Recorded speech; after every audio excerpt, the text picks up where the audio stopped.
नमस्कार, मैं प्रदीप गुप्ता आप सभी का यूनिक कॉमर्स क्लासेस में स्वागत करता हूं।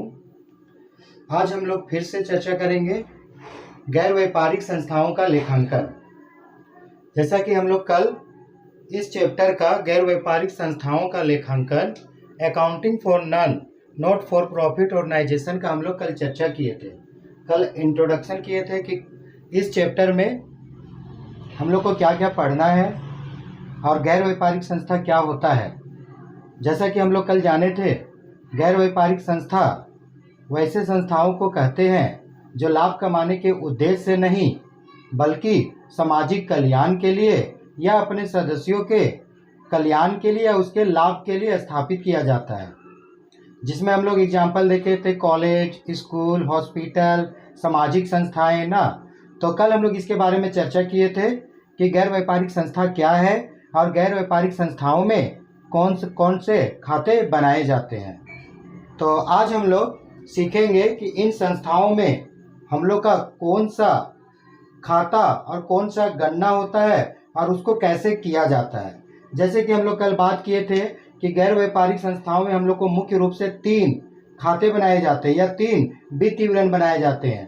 पहला प्राप्ति भुगतान खाता जिसको हम लोग रिसीव पेमेंट अकाउंट बोलते हैं। दूसरा आय व्यय खाता जिसको हम लोग इनकम एक्सपेंडिचर अकाउंट बोलते हैं। और तीसरा होता है आर्थिक चिट्ठा जिसको हम लोग बैलेंस शीट बोलते हैं। इसके अलावा हम लोग का क्वेश्चन में कैलकुलेशन भी पूछता है गैर व्यापारिक संस्थाओं में, जिसमें हम लोग पहला गणना देखे थे चंदे से आय की गणना, दूसरा उपयोग की गई सामग्री की गणना और तीसरा हम लोग का कोष की गणना। तो पिछला वीडियो था, जो हम लोग का पिछला क्लास था, उसमें इस सब के संबंध में हम लोग पूरा चर्चा कर लिए हैं। अगर किसी को पिछला वीडियो देखना है तो जाके वो देख सकते हैं। ये जो गैर व्यापारिक संस्था है ये दोनों सेमेस्टर 1 में भी बीकॉम सेमेस्टर 1 और साथ में आईकॉम सेकेंड ईयर दोनों में ये चैप्टर है, दोनों में इसका पढ़ाई होता है। तो ये दोनों के लिए फायदेमंद है, सेकेंड ईयर में भी कॉमर्स सेकेंड ईयर और सेमेस्टर 1 में। आज हम लोग एक बहुत ही इम्पोर्टेंट हम लोग कैलकुलेशन देखेंगे जिसको हम लोग बोलते हैं चंदे की गणना, कैलकुलेशन ऑफ सब्सक्रिप्शन। इससे सेकेंड ईयर में 100% एक क्वेश्चन आता ही आता है हर साल। सबसे ज्यादा इम्पोर्टेंट हम लोग एक चंदे से आय की गणना और एक हम लोग का इम्पोर्टेंट है जिसको बोलते हैं हम लोग आय व्यय खाता या इनकम एक्सपेंडिचर अकाउंट। तो हम लोग 1 बाय 1 कैलकुलेशन करेंगे।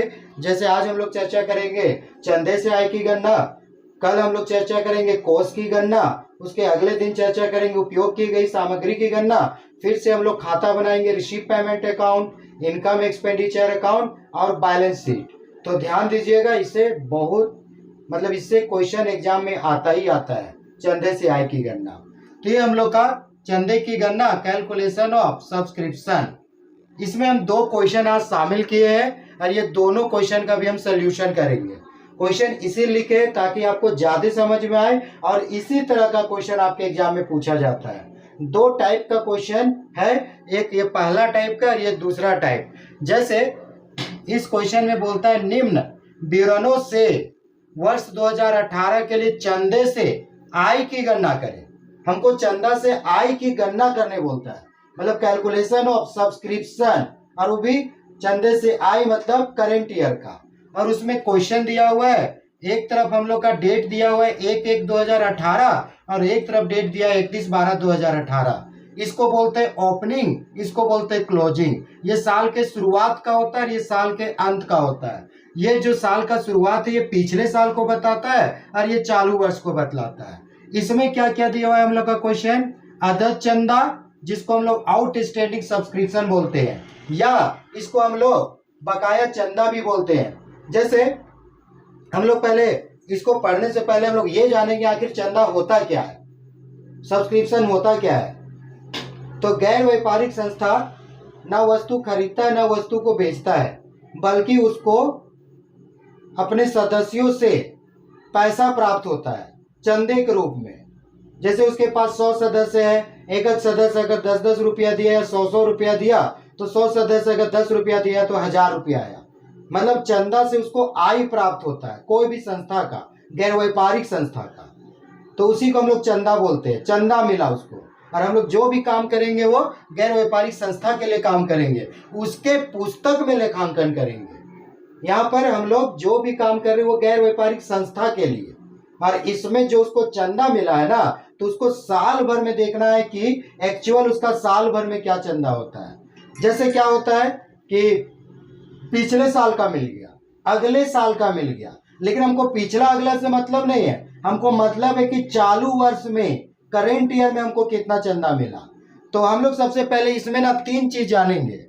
3 चीज हम लोग का इसमें काम का चीज है, जिसमें एक पिछला वर्ष, एक चालू वर्ष, और एक हम लोग जिसको बोलते हैं नेक्स्ट ईयर या अगला वर्ष। अगला वर्ष करने मतलब जो आने वाला है। तो हम लोग पिछला वर्ष को प्रीवियस ईयर बोलते हैं, और चालू वर्ष को करेंट ईयर बोलते हैं, और अगला वर्ष को नेक्स्ट ईयर बोलते हैं। या हम लोग अगला से अच्छा इसको अगर नया वर्ष भी बोल सकते हैं, नया जो आने वाला है। अगर इसको ऐसे हम लोग देखेंगे, पी से पिछला, वाई से वर्ष, चालू को सी से चालू और वर्ष को वाई, नया से न्यू और वर्ष को year, previous year, current year, next year. Hindi में बोलते हैं पिछला वर्ष, चालू वर्ष और नया वर्ष। तो हम लोग जो भी लेखांकन करते हैं ना गैर व्यापारिक संस्था में, वो हम लोग चालू वर्ष के लिए सोचते हैं कि चालू वर्ष में हमको कितना मिला।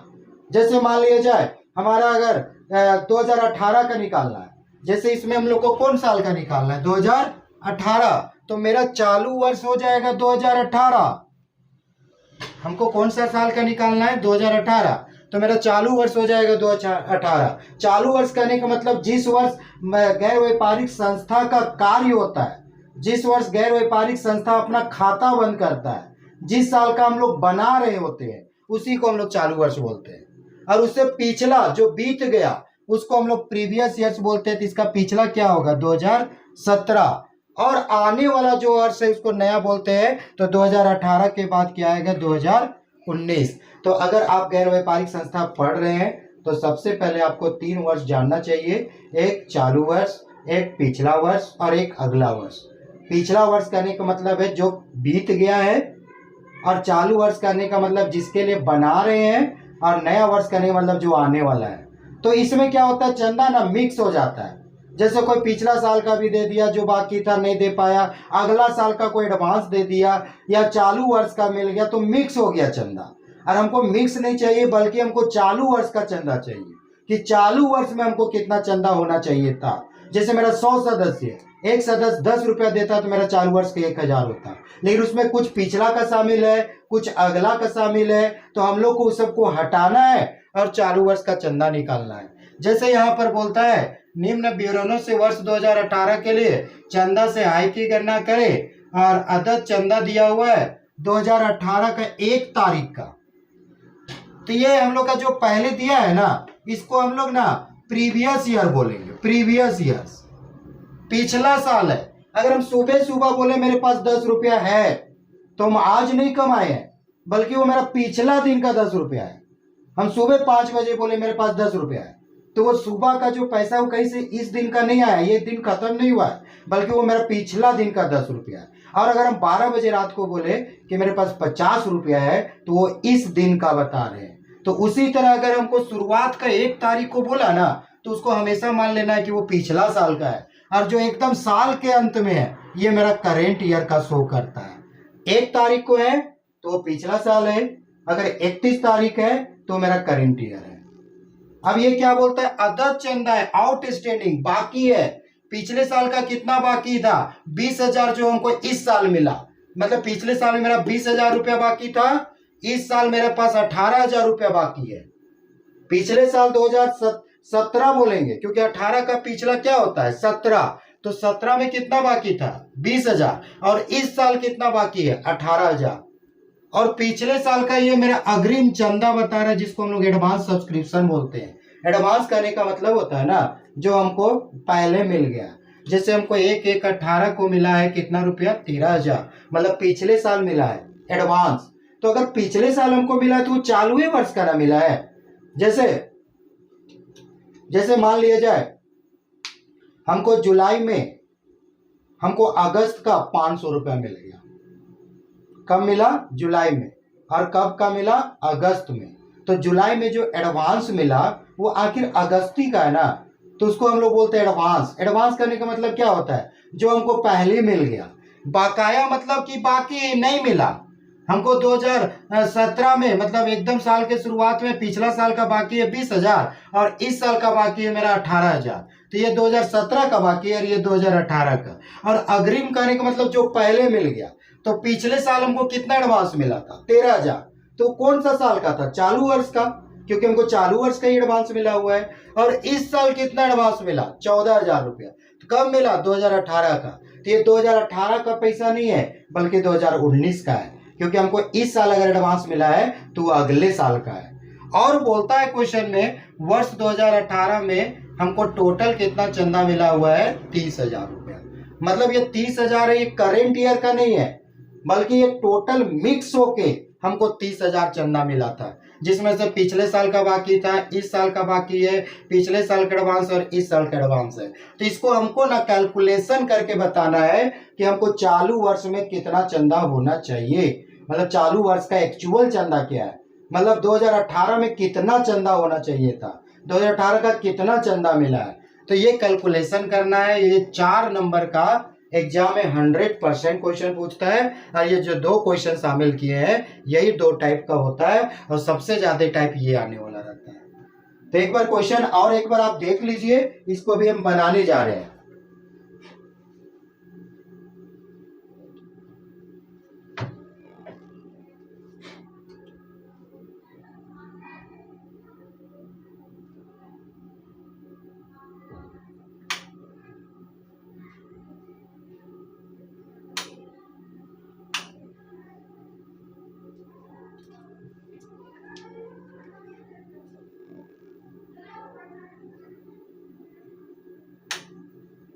अब इसका बनाने के लिए ना हम लोग को यहाँ हल करने के लिए इसका एक तरीका है निकालने का, जिसको हम लोग बोलते हैं चंदे सी गन्ना को calculation of subscription in current year, मतलब चालू वर्ष के लिए। Current year, calculation of subscription in current year, चालू वर्ष के लिए हम लोग चंदे सी गन्ना कर रहे। कौन सा ईयर के लिए? करेंट, चालू वर्ष। और चालू वर्ष मतलब कौन सा साल के लिए? 2018। इसको आप 2 टाइप से इसको गणना कर सकते हैं। एक तो आप सीधे इसको आईपीए खाता में दिखा सकते हैं, या गणना करके और फिर उसको आईपीए खाता में हम लोग लिख सकते हैं। तो अगर सिंपल, अगर आपको आसान बनाना है तो इसको हम लोग ना इनकम एंड एक्सपेंडिचर में डायरेक्ट दिखाएंगे, इनकम एंड एक्सपेंडिचर अकाउंट में। अब बोलिएगा सर इनकम एक्सपेंडिचर क्या है? तो ये हम लोग जब पढ़ेंगे ना तो इसके बारे में जानेंगे। अभी इतना ही समझना है कि इसमें हम लोग को चंदा दिखाना है, इनकम एक्सपेंडिचर हम लोग को दिखाना है। इसको बोलते हैं हिंदी में आय व्यय खाता। हम लोग को इसी में चंदा को दिखाना है, खाली शो करना है कि कितना होगा। इसको हम लोग बोलते हैं, इसको हम लोग बोलेंगे एक्सपेंडिचर, और हिंदी में बोलेंगे तो व्यय। आप लोग को इतना पता होगा सेकेंड ईयर में कि हम लोग हानि को डेबिट करते हैं और लाभ को क्रेडिट, खर्चा को डेबिट साइड लिखना है और लाभ को क्रेडिट। इसलिए इसको इतना इधर ज्यादा जगह दी है क्योंकि इसी में हम लोग को शो करना है, क्योंकि मेरा चंदा इनकम होगा। तो इधर लिखेंगे हम लोग अमाउंट और यहां लिखेंगे इनकम, और हिंदी में आय। चंदा को हम लोग एक्सपेंडिचर में नहीं दिखाएंगे, ये आय व्यय खाता में हम लोग खाली शो कर रहे हैं, लेकिन हम लोग व्यय में नहीं बल्कि आय में, क्योंकि चंदा तो हमको लेना है, चंदा तो संस्था को मिलेगा और हम लोग जो बात करें उस संस्था के लिए। तो चंदा मेरा इनकम होगा और इनकम को ना हम लोग को यहां दिखाना है क्रेडिट साइड अमाउंट। और इसका एकदम फॉर्मेट है, खाली फॉर्मेट याद करना है। सबसे पहले जितना चंदा मिलेगा सब्सक्रिप्शन रिसीव्ड, उसको यहां लिख देना है यहां पर, और इसमें जोड़ना है outstanding subscription in current year, यही बता रहे थे ना चालू वर्ष, और घटाना है outstanding subscription in previous year, और फिर इसमें हम लोग को जोड़ना है एडवांस इन प्रीवियस ईयर, और यहां घटाना है एडवांस इन करेंट ईयर। जो मिले ठीक है, नहीं मिले तो डैश मारना। मतलब चंदे से आय की गणना करने का ये तरीका है। आप इसमें अगर गणना नहीं करते हैं तो आप खाली ओनली कैलकुलेशन कर सकते हैं, खाली आप डायरेक्ट इसको भी लिख के बना सकते हैं। लेकिन अगर आपको आय व्यय खाता में दिखाने बोलेगा तो आपको ऐसी तरह का दिखाना पड़ेगा, या इसी तरह का आप गणना कर सकते हैं। आप अलग से भी गणना कर सकते हैं, या आप सीधे इसको आय व्यय खाता में आप शो कर सकते हैं। ये एक फॉर्मेट है जो आपको याद करना होगा, या आप इसको समझ सकते हैं। जैसे क्या बोल रहे हैं ना कि जितना हम लोग को चंदा साल भर का मिला उसको यहां लिख देंगे। इस साल का जो बाकी है, इस साल मतलब करेंट ईयर, ताकि इसी साल का है ना तो उसको जोड़ेंगे। और जो पिछले साल का बाकी था जिसको हम लोग ले लिए उसको घटा देना है। जैसे ध्यान दीजिएगा, हम लोग का टोटल सब्सक्रिप्शन रिसीव्ड हुआ कितना रुपया? 30,000। टोटल 30,000 रुपया। अब देखिए यहां पर क्या लिखे, outstanding subscription in current year. Outstanding subscription in current year का मतलब इस साल का बाकी हमको टोटल कितना मिला? 30,000। उसमें से इस साल का जितना बाकी होगा उसको जोड़ देंगे।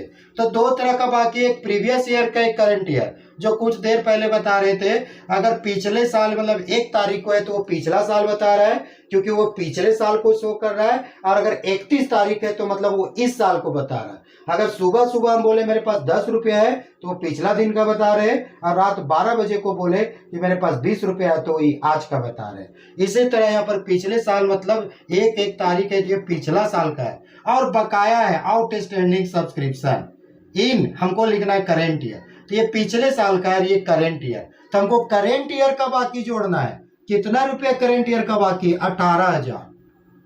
जोड़ देंगे तो 30 और 18 48।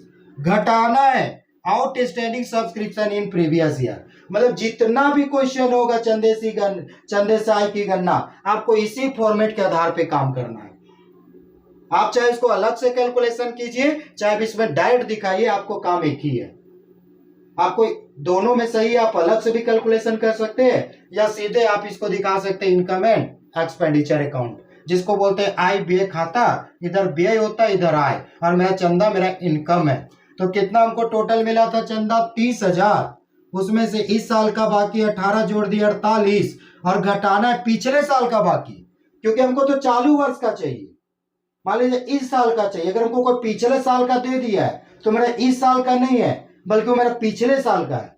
तो जो पिछले साल का बाकी था वो हमको इस साल मिला है, लेकिन हमको देखना है चालू वर्ष का। तो जो पिछले साल का बाकी है उसको हम लोग घटा देंगे, क्योंकि वो गलती से उसमें मिक्स होके आ गया है। क्योंकि टोटल मिक्स होके हमको टोटल 30,000 मिला है, जिसमें से पिछला अगला सब मिला जुला के मतलब कह सकते हैं कि मिक्स है।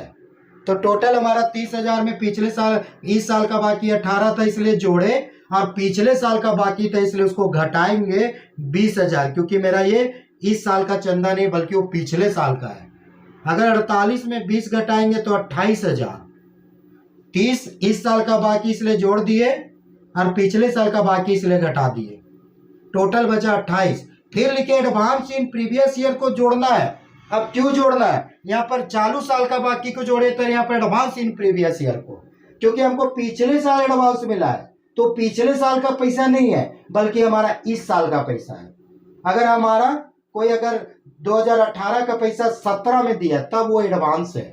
मतलब हमको एकदम 1/1/18 में एडवांस मिला है 13,000, मतलब 17 में एडवांस मिला है, लेकिन कौन साल का वो पैसा होगा? 18 का। अगर हमको कोई जुलाई में एडवांस दिया है तो अगस्त का पैसा होगा। अगर कोई हमको अगस्त में एडवांस दिया है तो हमारा सितंबर का पैसा होगा। तो यहाँ पर हमको कितना एडवांस मिला है? 13,000। कौन सा साल मिला है? 2017 में, क्योंकि 1 तारीख को मिला हुआ है, पहले का ये है। तो क्या ये पिछले साल का है? बल्कि मेरा ये चालू साल का होगा। तो कितना रुपया हमारा पिछले साल में मिल चुका था? 13,000। तो हम लोग 13,000 जोड़ देंगे। समझ रहे हम क्या बोल रहे हैं? जो मेरा पिछले साल हमको एडवांस मिला वो पिछले साल का पैसा नहीं है बल्कि मेरा चालू साल का पैसा है। और चालू साल का मतलब पिछले साल जरूर एडवांस मिला है लेकिन वो मेरा चालू साल का है। और हमको चंदा साल की गणना कौन साल का करना है? चालू साल का। इसलिए इसको हम लोग जोड़ेंगे। तो कितना जोड़ेंगे 13, 0 0 0, 8 3 11, 3 और 1 4, 41,000। अब बचा एडवांस इन करंट ईयर, ये करंट ईयर का एडवांस है 14,000। अब हमको इस साल एडवांस मिला, तो क्या इस साल का पैसा है, बल्कि वो मेरा अगले साल का है, और हमको देखना है चालू वर्ष में, तो हमको अगले साल का पैसा इस साल मिल गया, लेकिन मेरा इस साल का पैसा नहीं होगा बल्कि अगले साल का होगा। तो क्या हम लोग का इस साल का वो इनकम होगा, तो हम लोग इसलिए उसको क्या करेंगे माइनस। तो कितना माइनस करेंगे 14,000, तो बाहर जाएगा 0 0 0, 11 में 4 7 और 3 में 1 2, 27,000 रुपया मेरा आंसर होगा। ये मेरा चंदे से आय का कितना आंसर होगा 27। मतलब कह सकते हैं कि हमारा चालू वर्ष का चंदे से आय कितना रुपया है 27,000। तो ये हम लोग का एक क्वेश्चन हुआ चंदे से आय की गणना करने के लिए। या तो आप समझ के बना सकते हैं, या तो आप इसको इस तरह का फॉर्मेट याद करके बना सकते हैं। सबसे पहले आपको जितना चंदा मिलेगा उसको लिख दीजिए, चालू साल का बाकी को जोड़ना है क्योंकि वो इस साल का बाकी है। हमको इस साल हम काम किए, इस साल किए लेकिन हमको नहीं मिला, तो मेरा आखिर इसी साल का इनकम है। और अगर पिछले साल का बाकी है तो उसको घटाना है, क्योंकि हमारा पिछले साल का बाकी था वो हमको इस साल मिल गया, क्योंकि पिछले साल का बाकी हमको इस साल मिला, इसका मतलब मेरा वही साल का पैसा नहीं था बल्कि मेरा 2017 का था, इसलिए इसको हम लोग माइनस किए। एडवांस को समझिए, अगर पिछले साल एडवांस मिला तो इस साल का पैसा है, और इस साल एडवांस मिला मतलब अगले साल का पैसा है, इसलिए हम लोग पिछले साल के एडवांस को जोड़ दिए, क्योंकि पिछले साल मिला मतलब इस साल का चंदा है, और इस साल एडवांस मिला तो इस साल का पैसा नहीं बल्कि अगले साल का, इसलिए घटा दिए। मतलब हमको एक ही चीज फोकस करना है कि हमारा चालू वर्ष में कितना रुपया चंदा होना चाहिए। तो चालू वर्ष में मेरा कितना रुपया चंदा होना चाहिए, टोटल 27,000। और इसको कोई जोड़ घटाव नहीं करना है, कोई आपको एक्सपेंडिचर में नहीं लिखना है, सिर्फ आपको चंदे से आय की गणना पूछा था, चंदा से आय की गणना पूछा था। आप अलग से कैलकुलेशन करके इसी को लिख सकते थे, वर्किंग नोट करके, खाली इसको उतार के, या आप इसको चंदे से आय की गणना को इनकम एंड एक्सपेंडिचर अकाउंट में दिखा सकते हैं। इधर आपका व्यय, इधर आय। बहुत से टीचर अलग से कैलकुलेशन भी करते हैं, बहुत से टीचर यहाँ दिखाते हैं, वो भी सही है वो भी सही है, मतलब दोनों सही है। आपको जैसे अच्छा लगे आपको यहाँ कर सकते हैं। हाँ, लेकिन अगर आपको बोल दिया कि आय व्यय खाता में दिखाइए, तो आपको इस तरह आय व्यय खाता में दिखाना ही पड़ेगा, तब कोई उपाय नहीं है, तब आपको इस तरह बनाना ही पड़ेगा। तो ये था मेरा एक क्वेश्चन, बहुत ही अच्छा, चंदे से आय की गणना। आप इसको प्रैक्टिस कीजिएगा तो आपको खाली आपका अगर एक बार याद हो जाएगा तो क्वेश्चन गलती नहीं होगा। चंदे से आय की गणना ये बहुत इंपॉर्टेंट है, सेकेंड ईयर में भी और सेमेस्टर 1 में भी 4 नंबर के लिए एग्जाम में पूछा जाता है। एकदम सेम क्वेश्चन डाल देगा, खाली अमाउंट चेंज होगा। आपको ध्यान देना है, जो पहले रहेगा वो प्रीवियस ईयर, जो बाद में रहेगा वो करेंट ईयर, जो 1 तारीख रहेगा वो प्रीवियस ईयर, और जो आपका 31 तारीख रहेगा वो करेंट ईयर। अब हम लोग चर्चा करेंगे क्वेश्चन, और दूसरा क्वेश्चन ये तो हो गया हम लोग का मिक्स वाला, इसमें आपका पिछला चालू सब दिया हुआ था। एक क्वेश्चन देखिए, एक टाइप का क्वेश्चन